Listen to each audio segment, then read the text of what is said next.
Muy bien. Soy el doctor David Litua y hoy tengo un invitado especial, Ian Mills, quien se graduó de Duke en 2021 y tiene un fascinante libro muy próximo a publicarse. Y un artículo del que quiero hablar hoy, uno muy importante sobre Marción. Y creo que lo que dice es tan relevante que quise invitar a Ian para que nos lo cuente él mismo, precisamente. Ya saben, de viva voz. Así que, bienvenido Ian. ¿Hay algo más que quieras agregar para presentarte? Bien. Ese soy yo. Muchas gracias. Enseño en Hamilton College en estudios clásicos y religiosos. Sería todo. Sí, y creo que es un puesto fantástico y de alguna manera encaja muy bien. Lo que me gusta de tu trabajo académico es esa capacidad de contextualizar dentro del mundo grecorromano, es decir, de replantear. Así que implica un poco un distanciamiento y luego implica una reclasificación y entonces, boom, obtenemos una nueva descripción de la realidad. Y creo que eso es verdaderamente fundamental. No sé si alguna vez se ha escrito la historia de por qué los estudios del Nuevo Testamento y los estudios clásicos están tan curiosamente divorciados y desconectados, pero es gracias a Ian y a muchos otros, que, como Robin Faith Walsh y otros, poco a poco están abriendo camino, pues, hacia este gran y asombroso mundo clásico, que también es el mundo del Nuevo Testamento.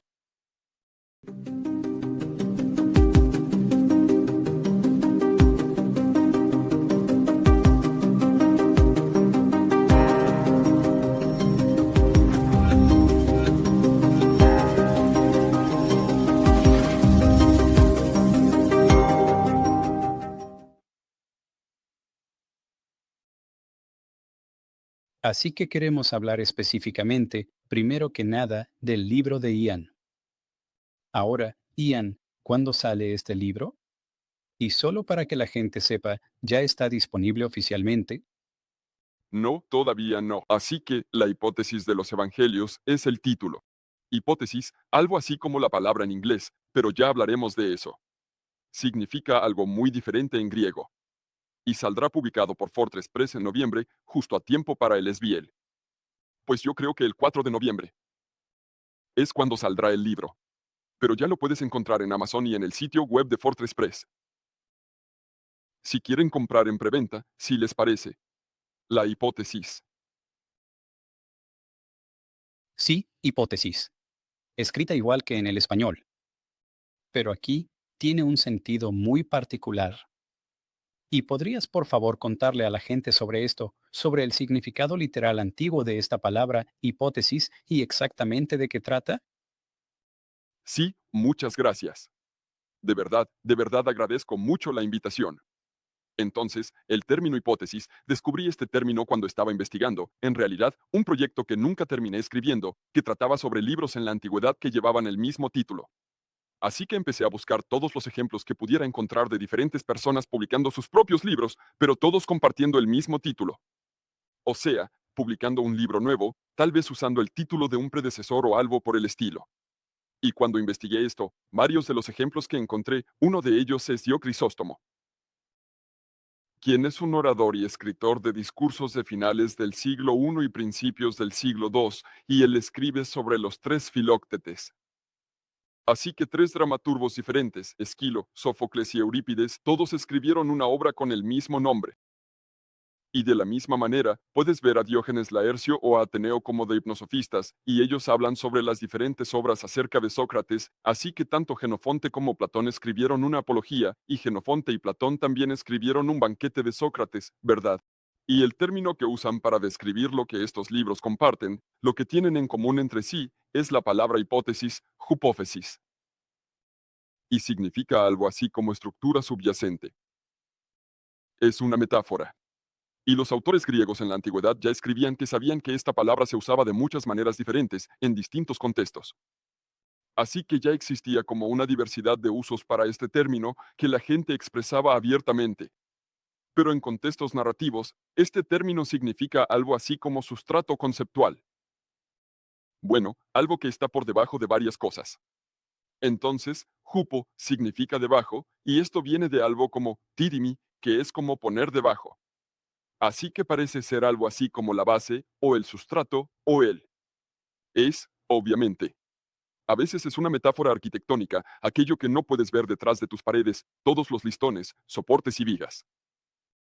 Pues sí, eso es lo que es una hipótesis, y en un contexto narrativo se usa algo así como cuando la gente habla, por ejemplo, de la esencia. Así que cuando alguien habla de la adaptación de un libro a una película, y dicen, bueno, realmente capturaron la esencia o hicieron este cambio, pero no afectó la esencia de la historia. Se refieren a algo similar a lo que hipótesis acostumbraba significar para la gente en la antigüedad. Y esto se ve con mayor claridad en los escolios, donde tenemos extractos de comentarios antiguos que van, más o menos, línea por línea. Estas obras como el Filóctetes, pero también a través de dramas, así como del corpus homérico. Y estos son contextos donde la gente está comparando múltiples versiones de una historia. Así que Sófocles hizo algún cambio con respecto a Homero. Y van a usar la hipótesis para, de alguna manera, decidir si ese cambio es fiel a la hipótesis o si perjudica a la hipótesis. Y hay una diferencia. Es una diferencia reconocida, pero hay una especie de se usa para nombrar el ámbito, al que a la gente le interesa, como esas cosas que realmente les importa en esa misma historia. Hay más que podría agregar, pero creo que ya contesté la pregunta de sobra. Para nada, muy bien. Entonces, usaste el término conceptual y solo me interesa. Obviamente, si quisieran, podrían escribir lo que en español llamaríamos el meollo del asunto. Y creo que Wendy Doniger, bueno, pues en su libro o en uno de sus libros habla del concepto de micromito. Es decir, no se trata de cómo se cuenta la historia, sino cómo la historia se condensa en la mente de las personas. Y luego, lo que la gente hace con esa especie de historia base, esa esencia, es que inventan muchos detalles. Y pueden modificar muchas cosas. Pero aún así intentan, de alguna manera, mantener íntegra esta trama, como en los estudios gnósticos, donde yo estoy. Esto pasa todo el tiempo, donde la gente dice cosas como, bueno, hay muchas formas de contar el mito gnóstico. Pero al menos en el siglo XX, ellos decían, bueno, ya sabes, los valentinianos lo contaban de esta manera, Marción lo contaba de esta otra. Basílides lo contaba así, pero si lo resumimos, va más o menos así. Dios. Hubo una división en la divinidad y una parte de la divinidad cayó, y esa parte liberó.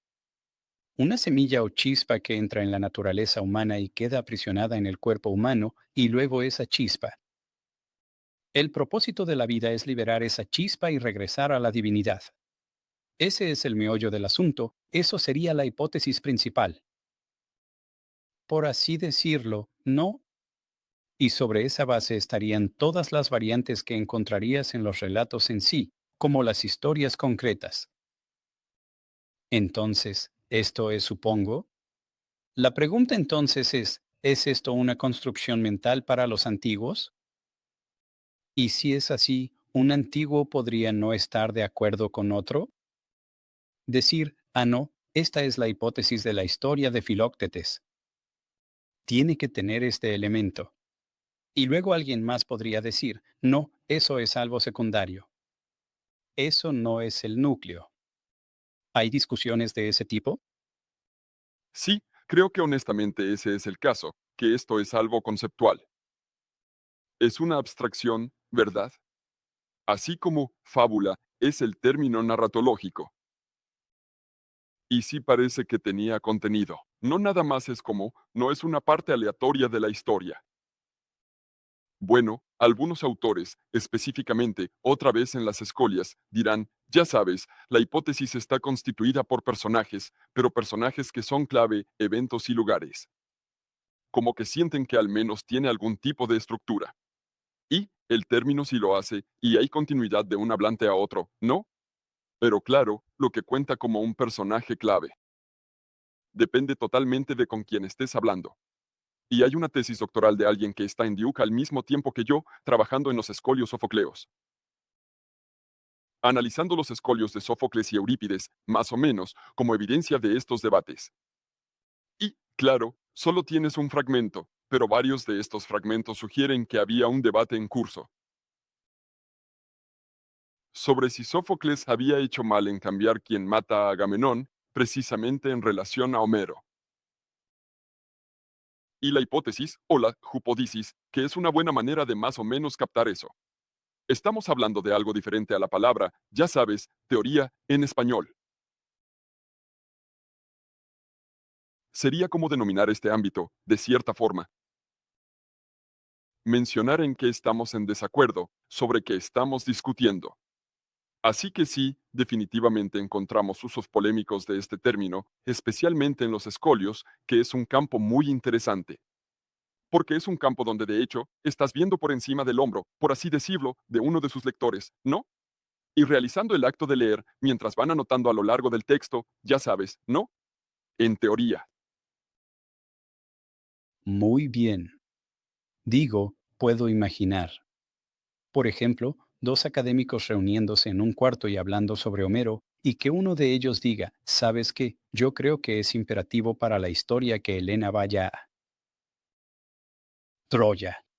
Pero luego, ya sabes, alguien como esta Sícaris, pues, Sí, él, en serio que titubea con esa hipótesis. Entonces dice, no, no fue la verdadera Helena la que fue a Troya, solo era un fantasma, y que la verdadera Helena fue a Egipto, y tenemos toda una historia basada en eso. Y me puedo imaginar a alguien. Ya sabes, nada más me imagino a alguien yendo con esta Sícaris y diciéndole, no, no, no, no puedes hacer eso. Eso desvirtúa la historia. No es que esté diciendo que alguien en la antigüedad realmente haya hecho esto, solo me estoy imaginando que esto ocurriera. Así que esto sí pasa en la antigüedad. Si llegamos a tener desacuerdos. totalmente. Sí, totalmente. Y ya sabes, ves que aquí estamos como adelantándonos un poco, pero Epifanio dice que Basílides está destruyendo la historia, está destruyendo la hipótesis por, digamos, al hacer que Simón sea crucificado en lugar de Jesús, lo cual sé que Basílides en realidad no dijo. Probablemente sea un malentendido. Pero por lo que sabe Epifanio, eso es lo que él dijo. Él está imaginando que existe este otro evangelio y diciendo que esto es una violación de la hipótesis. De la misma manera, tenemos escolios que dicen, ya sabes, este cambio rompe la historia, este cambio es perjudicial o daña o destruye la hipótesis. Bueno, y de igual forma, defender algunos cambios como en uno de mis escolios favoritos. El escolio Sofocleo dice que todo autor está en libertad de hacer que las cosas pasen a su antojo. Bueno, para que suceda, para que ocurra como ellos quieren, siempre y cuando se respete aquella hipótesis nuclear. Entonces, eso es como el epigrama en mi primer capítulo. Es esta defensa manifiesta de la libertad de.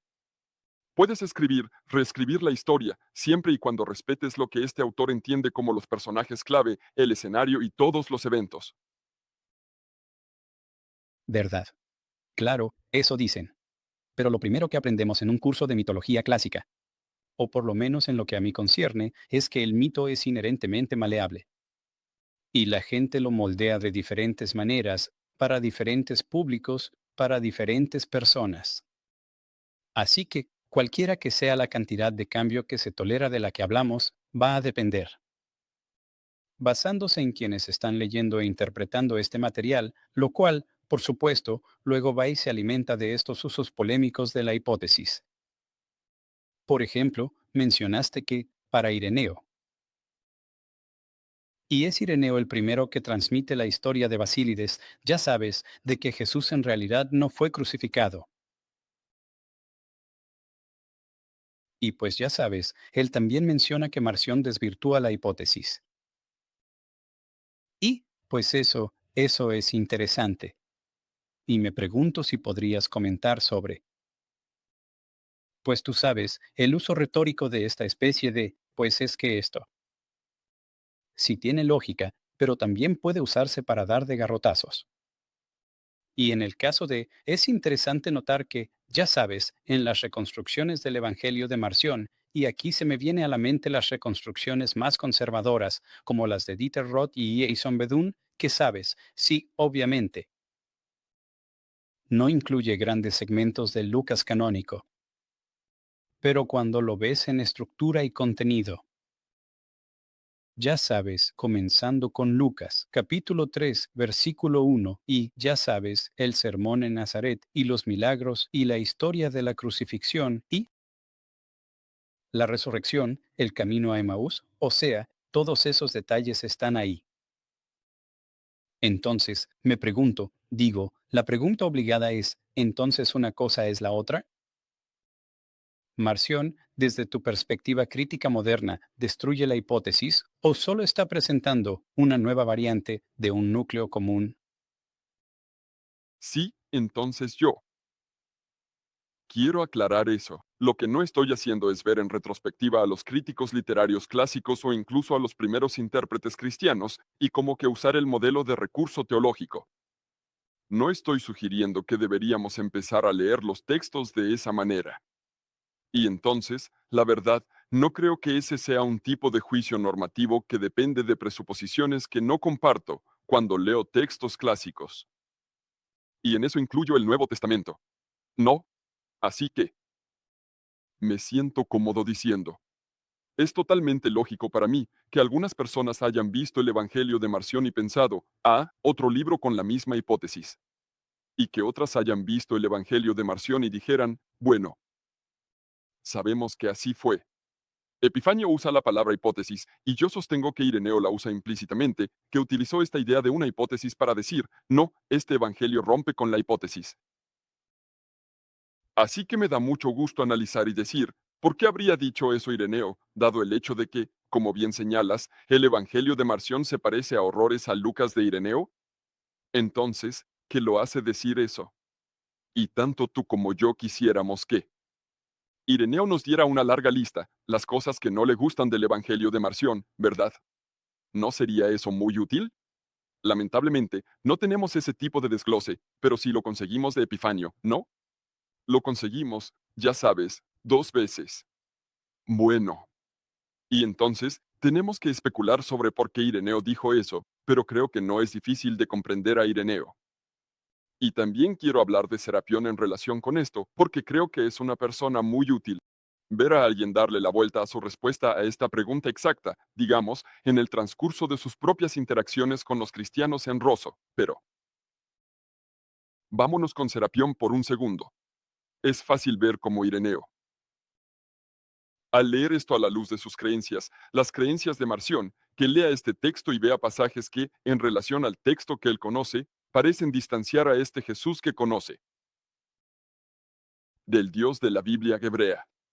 Podríamos revisar ejemplos específicos de esto, pero hay un puñado de pasajes donde parece que el texto ha sido cambiado de una u otra manera y está ocurriendo una especie de distanciamiento.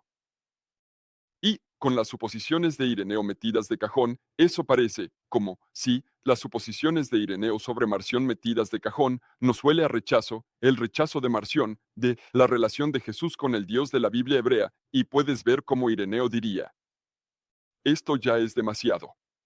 Eso es entendible. De nuevo, no estoy diciendo que vaya a ponerme del lado de Ireneo o de Marción aquí.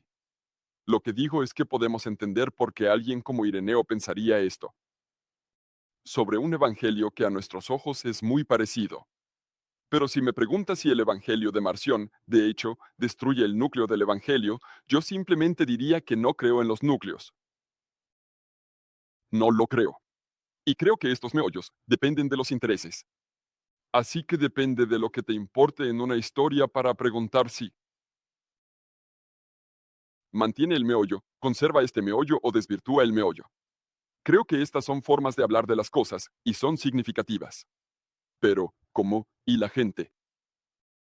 Mi objetivo es entender cómo los primeros lectores de los evangelios, en su diversidad, y eran muy variados, pero como que un acercamiento a tal multiplicidad de evangelios en la antigüedad.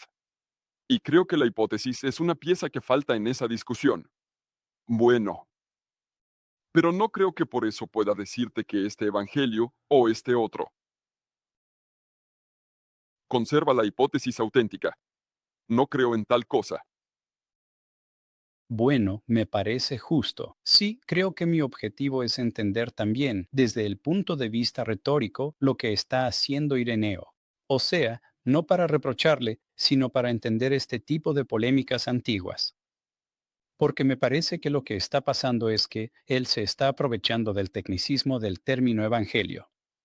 Y está diciendo que el evangelio de Marción desvirtúa la hipótesis.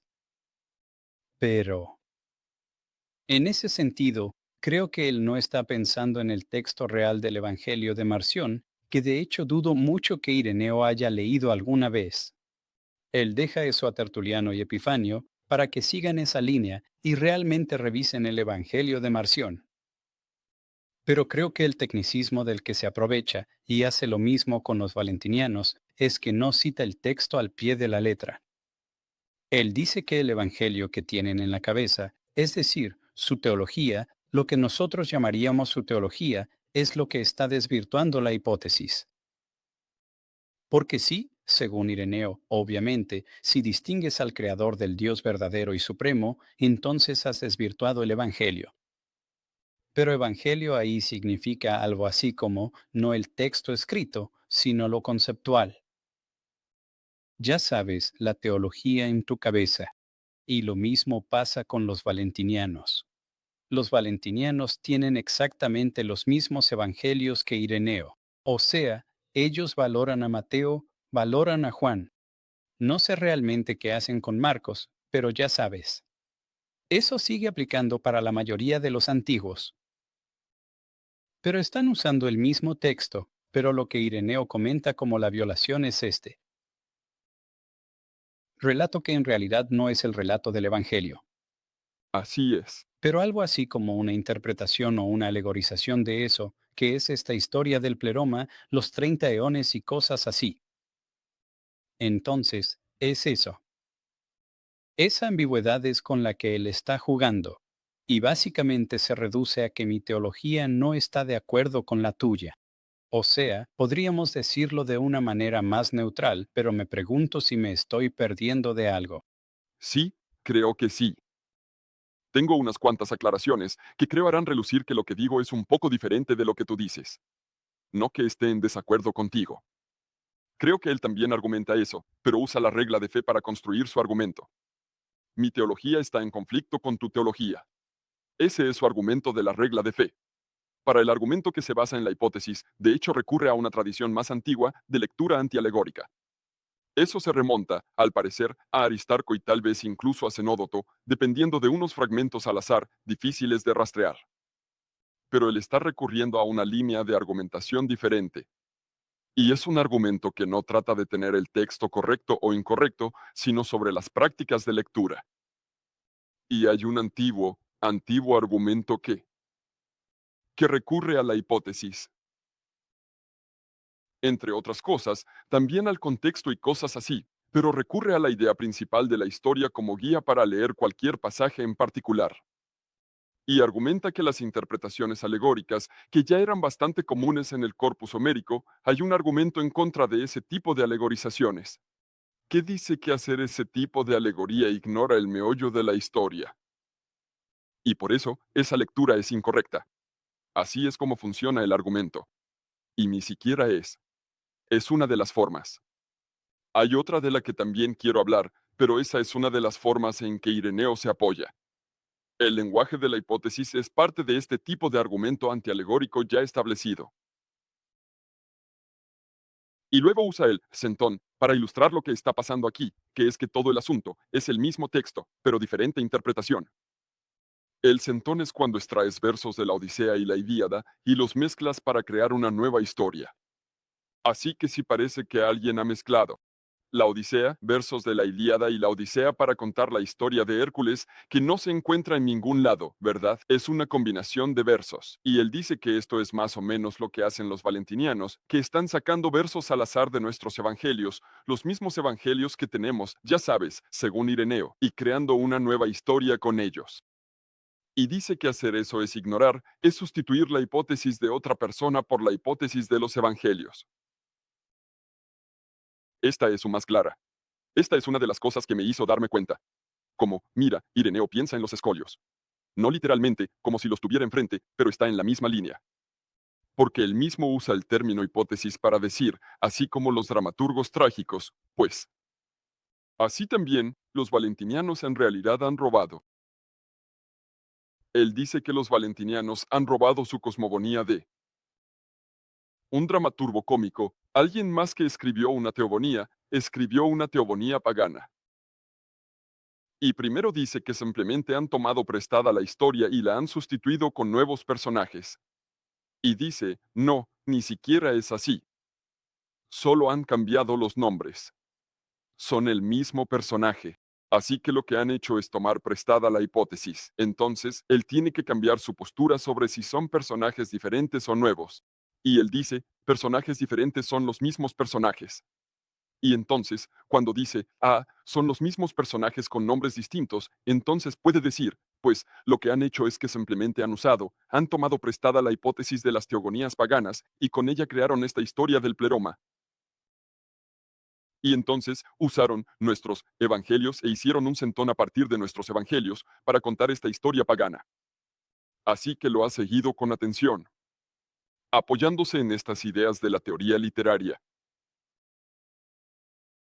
El argumento antialegórico de los gramáticos alejandrinos, la acusación explícita de volver a contar una historia que ya ha sido contada, dice él. Bueno, dice, la reelaboración de esta teogonía cómica. Y luego como la imagen del centón, a lo largo de todo, es muy claro que es este tipo de argumento de teoría literaria clásica. Exacto. Lo veo. O sea, obviamente él quiere decir, yo estoy leyendo correctamente y tú no.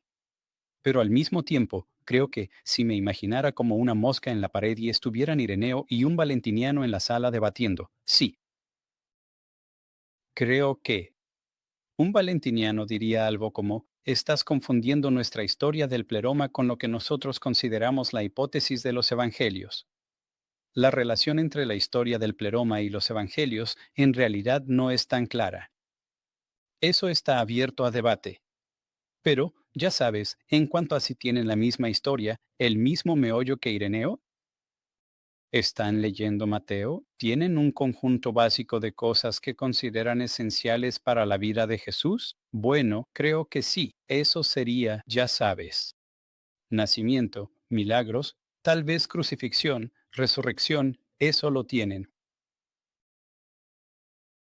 Y entonces la historia del pleroma, eso es en realidad algo muy diferente.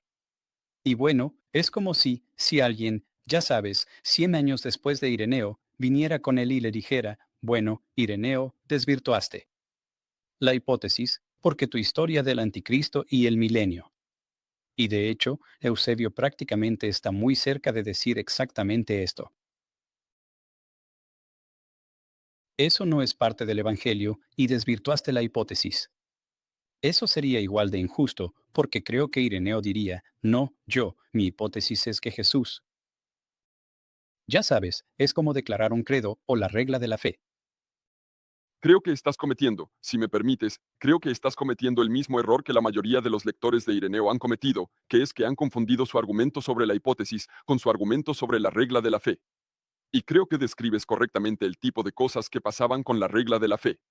Como que podríamos hacer lo mismo, sabes, tienes razón. Eusebio definitivamente podría acusar a Ireneo de equivocarse en eso. Pero es un argumento diferente. Él hace un argumento distinto cuando habla de la hipótesis, específicamente sobre técnicas de lectura. Se trata de cómo lees un texto.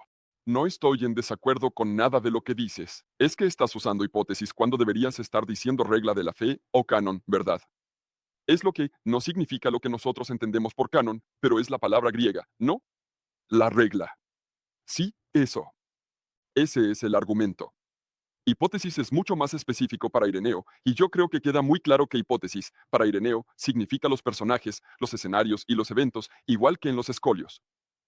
Bueno, y él es. Y él, en un punto, incluso bosqueja esto, como que expone cuál era la hipótesis de los evangelios, y es en este sitio donde la gente ha dicho que esto no encaja con otras expresiones de la regla de la fe de Ireneo. Esta es completamente narrativa. Francis Young tiene un artículo donde dice que esta realmente no encaja bien, y es porque no es la regla de la fe. Él está en realidad, esta es la ocasión en la que está expresando la hipótesis, donde expone lo que entiende como la narrativa básica de los evangelios. Y es, ya sabes, la encarnación, el nacimiento virginal, milagros, ministerio, muerte y resurrección, y la segunda venida profetizada. O sea, eso es todo. Entonces, cuando acusa a los valentinianos de ignorar, falsificar, romper o de alguna manera malinterpretar la hipótesis, es un tipo de argumento diferente. No es que tu teología esté equivocada, es que estás leyendo este texto de una manera que ignora la esencia del texto. Y es un argumento clásico en contra de la interpretación alegórica. Es que no estás prestando atención a toda la narrativa. Te estás enfocando en el vocabulario particular de una sola frase y no me interesa decir que Ireneo tiene razón y los valentinianos están equivocados. No creas que eso quiero decir. Ese no es mi tema. Más bien, trato de llamar la atención sobre algo que hemos pasado por alto al leer a Ireneo. Pasamos por alto su argumentación. La persona más cercana a esto, Brickman, como que ya había señalado esto antes que yo, que este es un argumento distinto. Esto no es mi teología contra tu teología. Esta es mi técnica de lectura, que es similar, digamos, a la de los gramáticos alejandrinos, en contraste con tu técnica de lectura, que se parece a la de los alegoristas alejandrinos, ¿verdad? Es un argumento antialegórico, y no es casualidad que Orígenes no aprecie este tipo de lecturas. Solo lo hace una vez, y se disculpa por hacerlo. Y luego Epifanio utiliza argumentos de hipótesis para argumentar en contra de Orígenes. Él abiertamente invoca la hipótesis para argumentar en contra de la historia de la interpretación alegórica de las escrituras. Así que es parte de este sistema más amplio de enfoques no alegóricos a las escrituras, o al menos de la retórica antialegórica, que conozco. Ireneo también recurre a cosas que se pueden caracterizar de esa manera. Estoy consciente de eso, pero es parte de un conjunto clásico de argumentos, es lo que quiero decir. Parece justo. Pero ¿dirías que no hay relación entre la regla de fe y una hipótesis? Porque a mí me parece que tú tendrías, pues, el meollo de la historia del Evangelio que se parecería a esa regla de fe. Jesús nació en un cuerpo real de la Virgen María, que cumple profecías, que su Padre es el Creador, que muere en una cruz y que resucita.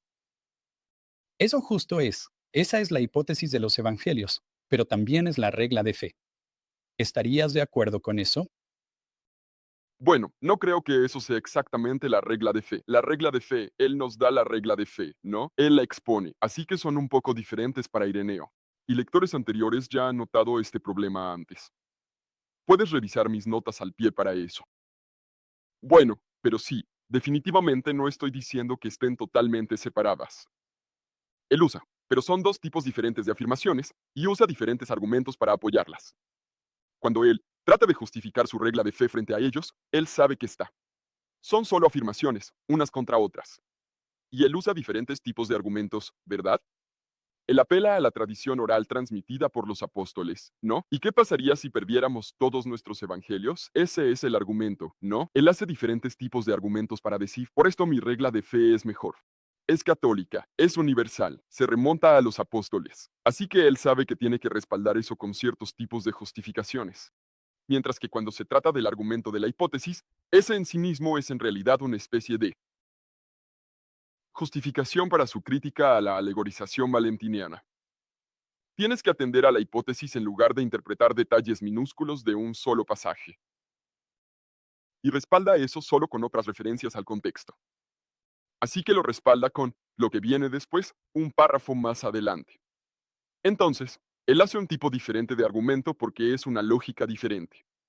Diciendo que tienes que leer esto, ya sabes, dentro del resto del versículo o con. Tienes toda la razón en que su idea de lo que realmente tratan los evangelios está obviamente conectada con su idea de lo que es la verdadera teología. Así que sí, tú estás totalmente, no estoy en desacuerdo con eso, pero no es. En cierto modo, no es lo que me importa, creo. No es eso, no es lo que me importa. El argumento al que quiero llamar la atención es que los vectores de Ireneo, durante 100 años, han mezclado estos conceptos entre sí. E Ireneo, de hecho, está haciendo dos tipos distintos de argumentos. Eso supone esta categoría importante de una hipótesis que la gente ha dejado fuera en las traducciones. Puedes ir a leer la traducción de William de Epifanio y él simplemente tiene que reorganizar toda la gramática porque no tiene una manera de traducir esa palabra, porque no sabe qué está pasando, así que simplemente la omite. Que, en general, es una traducción brillante. No estoy criticando esa traducción. Creo que ha hecho un gran trabajo. Pero hay antecedentes de gente leyendo la interpretación de los evangelios y no lo capta. Este es un término clave en la teoría literaria helenística, y por eso se malinterpreta a Ireneo, a Epifanio, etcétera, etcétera. Eso me interesa, supongo. Yo no. No estoy en desacuerdo contigo. No estoy diciendo que los valentinianos en realidad no estén en desacuerdo sobre teología. Solo que estoy tratando de llamar la atención sobre esa distinción y no usar hipótesis para referirme solo a teología. Se refiere más bien al arco narrativo, ¿no? Exacto. Está bien si lo haces. O sea, solo estamos tratando de entender aquí. Así que, pasemos a tu artículo. Entonces, tu artículo es sobre Marción el crítico textual. Y tengo entendido que va a salir muy pronto. Creo que para ahora ya debe estar publicado. Ah, perfecto. Bueno, eso va a salir en el Journal of Early Christian Studies. Y me pregunto si podrías darnos un resumen rápido de eso, porque creo que lo que estás diciendo aquí fue increíble cuando lo leí, porque fue como una experiencia de sincronía. Así que escribí mi libro sobre Marción, básicamente el año pasado, por estas fechas. He estado esperando más de un año a que Fortris lo publique, lo cual es frustrante, y estoy seguro de que tú estás pasando por lo mismo. Pero llegué exactamente a la misma conclusión que tú. Y luego leí tu artículo 9 meses después y pensé, wow, debimos haber estado pensando esto exactamente al mismo tiempo. Esto ya me ha pasado antes. Y la verdad me da mucho gusto que hayas podido exponer esto de manera más completa. Pero ¿podrías darnos un resumen rápido del artículo? Sí, claro. Entonces, si vemos la historia de los estudios sobre Marción, sobre la gente que asume que Marción es de alguna manera responsable de la forma del Evangelio que se le atribuye, lo cual, por cierto, estoy dejando entre paréntesis solo para los fines de este artículo. Entonces, si observamos a esas personas, toda la historia, desde Adolf Harnack, pasando por Judith Liu hasta Sebastian Moe, la historia de los estudiosos que han investigado el Evangelio de Marción y asumen que él es responsable de la forma de ese Evangelio. Una y otra vez, insisten en esta representación de Marción que aparece en Tertuliano y en Orígenes, en particular, como un emendador o como un diordotis. El griego, exactamente, pero básicamente significa un corrector. Y toman esto y dicen, mira, estas personas están admitiendo que Marción es una especie de crítico textual. Lo llaman corrector y luego muestran, como que, mira, qué trabajo tan pésimo de corrección hizo. Exacto. Y así se siguen. Él mutiló el texto. Él pensaba que era un corrector, pero no lo es. Y dicen, mira, esta es una manera en la que podemos entender cómo Marción debió haber pensado sobre lo que estaba haciendo. Y o como los primeros lectores de Marción habrían entendido este producto. De que este nuevo evangelio sale al mercado en relación con el evangelio de Lucas, ¿verdad? Ese es el tipo de cosas. Él debió haber pensado en sí mismo como un crítico textual. Está participando en la crítica textual, tal como se entendía en la antigüedad. Y Robert Grant ha publicado como 3 cosas sobre esto, incluyendo todo un capítulo en uno de sus libros dedicado completamente a entender a Marción a la luz de la crítica textual antigua. Los alejandrinos, obviamente, como Zenódoto, Aristófanes de Bizancio y Aristarco de Samotracia. Así como Galeno y su práctica de la crítica textual, que es muy complicada. Así que hay una larga historia de eruditos haciendo esto. Y por eso, mi argumento es que si ves cómo se practicaba la crítica textual en la antigüedad, es algo. Su objetivo, lo que la hace diferente de hacer cualquier cosa con los textos, es, una y otra vez, Se enfatiza que el desarrollo alejandrino, cuando inventaron lo que la gente piensa como emendatio, lo que la gente entiende como la corrección de textos, lo que desarrollaron fue una manera de registrar. Registrar los problemas en el texto y proponer soluciones a esos problemas, sin cambiar el texto recibido. Que la crítica textual en la antigüedad se caracteriza por ser conservadora. Es la capacidad de registrar un problema y una solución al problema sin cambiarlo, transmitiendo las cosas tal cual. Y esto se refleja. Realmente no nos importa. Para los fines de entender a Marción, no nos importa lo que realmente hicieron los alejandrinos en el siglo III AS, siglo II AS. Como que hay toda una historia detrás de ellos, ¿no? Pero eso en realidad no importa. Para que conste, yo creo que de hecho, sí es cierto que ellos no hicieron ningún cambio. Tenían un texto recibido que anotaban. En mis notas al pie hay argumentos en ese sentido, pero eso realmente no importa mucho. Lo que realmente importa es como la gente en los siglos I, II y III recordaba lo que ellos hicieron y cómo lo imitaron. Y si ves las fuentes de ese periodo sobre los alejandrinos, muy constantemente lo que se destaca de ellos es que no cambiaron el texto tal como lo recibieron. Y hay una polémica establecida, ya sea en Galeno o sobre el corpus de Aristóteles, que es muy complejo. Hay una polémica heredada sobre fraudes, sobre charlatanes, estafadores, gente que intenta lucrar y de vez en cuando. Solo un tipo realmente tonto, un idiota que no sabe lo que está haciendo, lo que hace es que arregle el texto. No transmiten el texto corrompido tal como lo recibieron. Lo corrigen y te lo entregan ya corregido. Y entonces, por eso los convierte en fraudes. Eso los convierte en malos eruditos y a veces moralmente malos, ¿no? Por supuesto. Entonces, sugiero que esto es exactamente lo que están haciendo Tertuliano y Orígenes. Ellos están participando en el mismo tipo de retórica, el uso del mismo recurso de decir, bueno, Marción. Así que, según su suposición, tienen a Lucas y a Marción y saben que Marción tiene que venir después. Y saben que lo que él hizo fue eliminar cosas.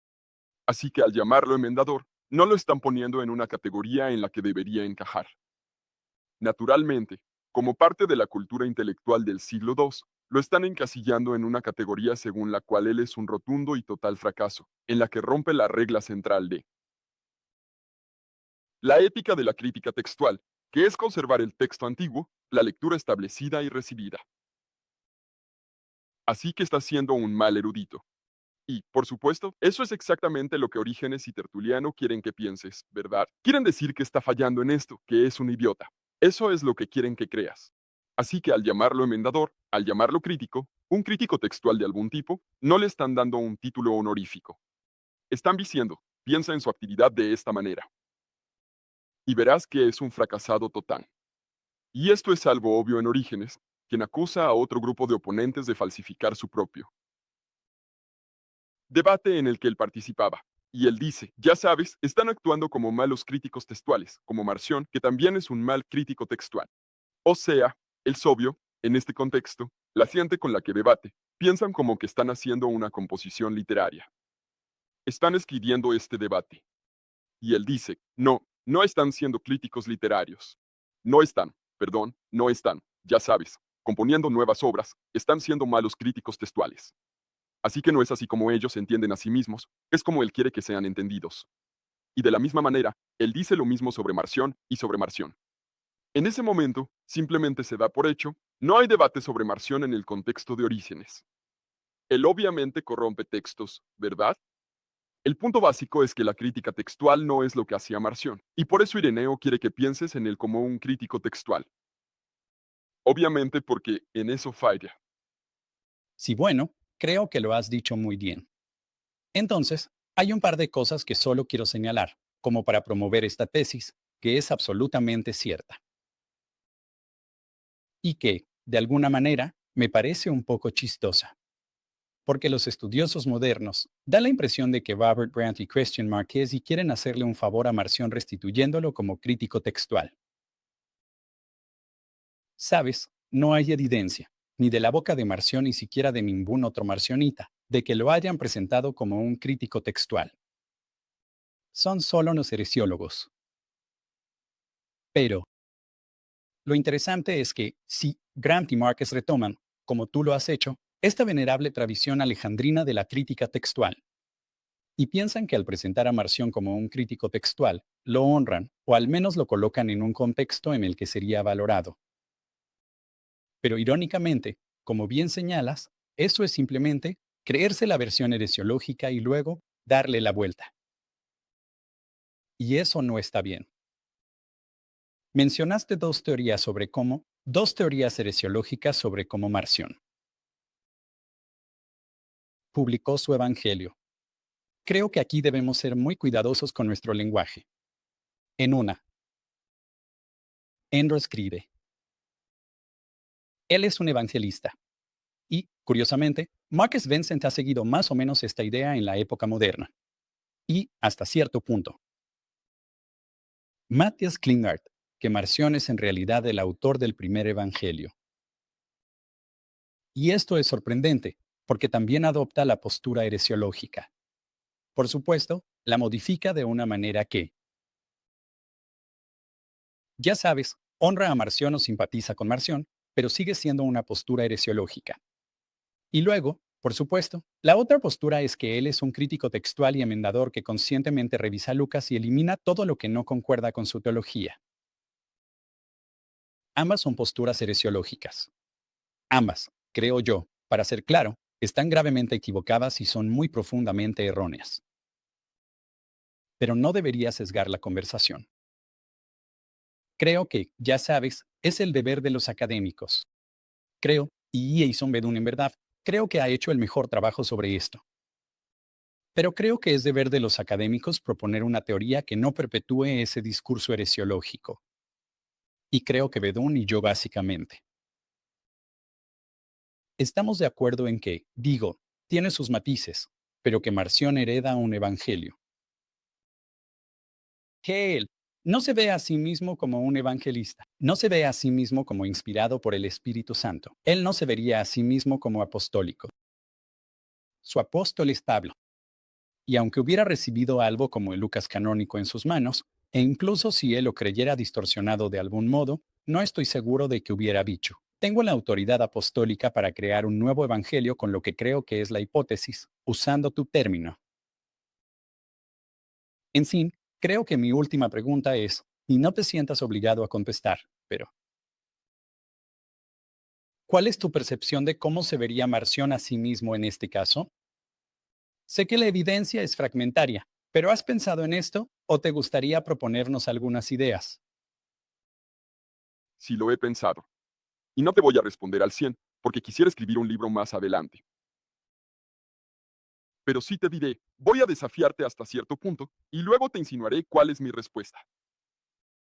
Creo que no has representado completamente. No creo que hayas descrito con precisión los datos sobre interpretaciones heresiológicos de Marción. Solo quiero puntualizar algo que, en mi opinión, hace toda la diferencia, bueno, por lo menos para mí. Y hablo en especial de Ireneo, que es nuestra primera fuente. Muy probablemente. Digo, sé que hay otros fragmentos pequeños y cosas que algunos creen que aluden a Marción o no, como Dionisio de Corinto o algo así.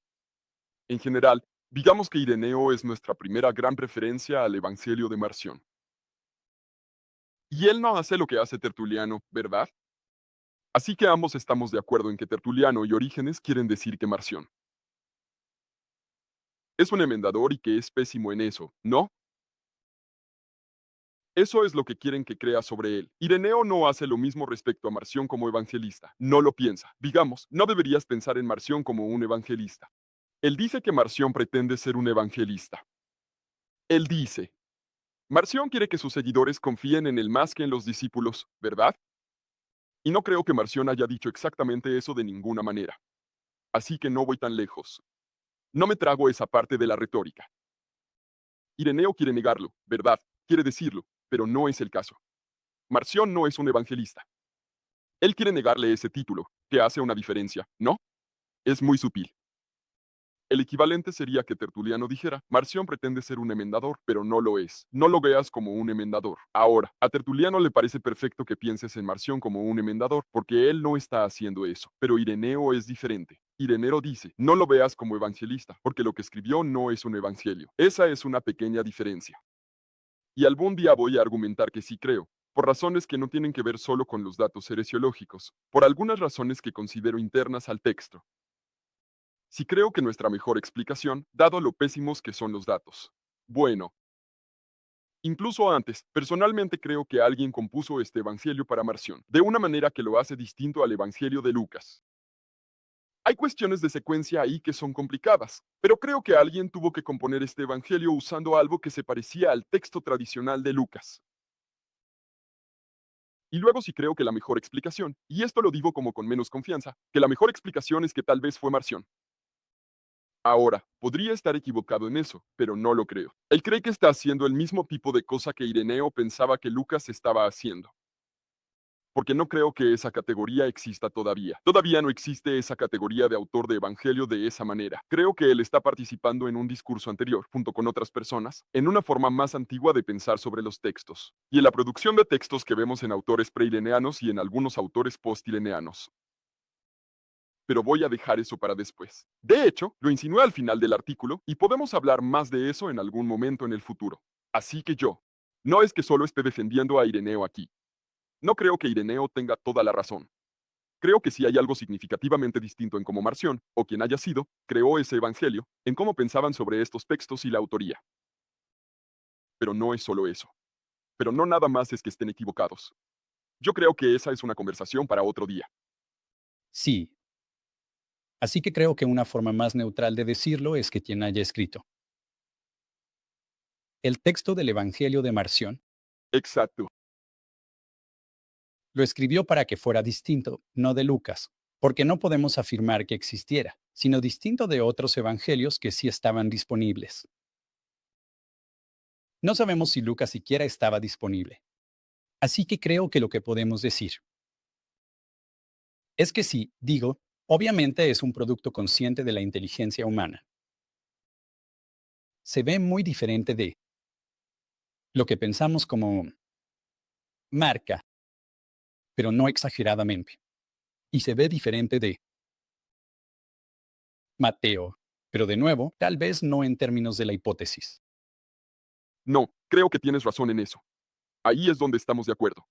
Sí creo que quien haya compuesto esto, pensó que está bajo la misma hipótesis que los evangelios anteriores. Sí, Exacto. Sí, y yo solo diría, bueno, obviamente, ya sabes. Con el tiempo podrás leer mi propio trabajo sobre esto. La idea de Marción como autor es que no he visto ni una pizca de evidencia de eso que no viniera de, que provenga del verdadero Marción. No, pero creo que, ya sabes, es interesante. Hay que considerar dos cosas. Primero, Justino Mártir es el primero en atacar a Marción. Él dice que escribe todo un libro contra Marción. Bueno, y aparentemente no menciona nada de esto, ni a Marción como crítico textual, ni a Marción como autor. Ahora, claro, eso es un argumento de silencio. Pero el otro punto a tomar en cuenta es que Tertuliano, es un silencio delatador e importante, parte de mi argumento. Creo que Justino ve los evangelios de forma diferente, así que tienes razón, pero continúa. y luego Tertuliano, si ves a Marcus Vincent, quien estaba impulsando la idea de Marción como autor, en realidad depende principalmente de Tertuliano. Creo que se le pasa este pasaje de Ireneo, que mencionaste. No me parece muy convincente el trabajo de Vincent. Sí, bueno, es Tertuliano quien también presenta a Marción como un evangelizador, es decir, un evangelista. ¿Valentiniano? Sí, creo que el desafío es, bueno, el desafío siempre es, no necesariamente decir algo diferente al heresiólogo, eso te lo concedo. Pero creo que el desafío es realmente ponerse en sus zapatos, del lado de Marción y reconocerle su mérito. Y, honestamente, todo eso tiene que ser una reconstrucción, porque, de hecho, no existe. Así que no es como si tuviéramos una fuente no heresiológica. pero creo que sí tenemos buenas reconstrucciones de los evangelios. Y ahí es donde me gustaría empezar. Perdón, buenas reconstrucciones del Evangelio de Marción. Y creo que ahí es donde podríamos obtener datos tangibles reales y trabajar sobre eso. Pero, en cualquier caso, creo que, como mencionaste, esto es un debate más largo. Y voy a estar al tanto de tus propuestas. Y espero que me lo hagas saber y que se lo hagas saber a todos, mientras trabajas y resuelves esto. Y sí creo que este canal en particular sería un medio fenomenal. Y yo, por mi parte, espero con ansias tanto el artículo como el libro. Ian tuvo la amabilidad de darme como una especie de versión preliminar en pruebas. Así que puedo dar fe de que es un trabajo académico excelente. Y quiero asegurarme de que todos lo sepan. Entonces, Ian, ¿de qué otra forma podemos apoyarte? ¿Qué más quieres que la gente sepa? Has sido muy generoso. Muchas gracias por invitarme. También espero con interés leer tu libro, y tal vez un día podamos platicar en algún lugar sobre él, en algún momento en el futuro. Lo único más que quiero promover, además de mi libro sobre la hipótesis de los evangelios, es que conduzco un podcast. Co-conduzco un podcast con Laura Robinson, que no es un podcast de libros nuevos ni de los últimos avances académicos. Es un podcast de libros antiguos. Lo empezamos en la maestría, cuando estábamos haciendo nuestros exámenes, y proliferaban todos estos podcasts que trataban de libros nuevos en el campo, y cosas así. Y son muy buenos e interesantes. Pero pensamos, ¿no estaría bien tener un podcast sobre lo más antiguo, que todos tienen que citar de todas formas, y que tienes que estudiar para los exámenes, si eres estudiante de posgrado? Así que creamos uno, se llama The New Testament Review. Y nosotros, en New Testament Review, presentamos, hacemos reseñas, contextualizamos lo mejor posible y, cuando se puede, hablamos de la recepción de textos clave en la investigación. Y como que seguimos una regla general de 20 años para la publicación destacada, pero claro, también hablamos de la aceptación de esa obra. Por ejemplo, tenemos un episodio sobre el libro clásico de Adolf Harnack sobre Marción. Y hablamos sobre la aceptación de ese libro por parte de Sebastian Moll, y hablamos de varias personas y de cómo han leído ese libro, en particular a lo largo de los años. Porque ese libro es profundamente problemático, pero todos tienen que citarlo. Entonces, si quieres una introducción a obras clásicas de estudios del Nuevo Testamento anticuadas, pero que son importantes, es un recurso para el público. Gracias, David, por dejarme promoverlo. Y no ganamos ni un peso. Más bien, gasto $14 al mes. Es más que nada un proyecto de pasión para conectar con gente interesante. Excelente.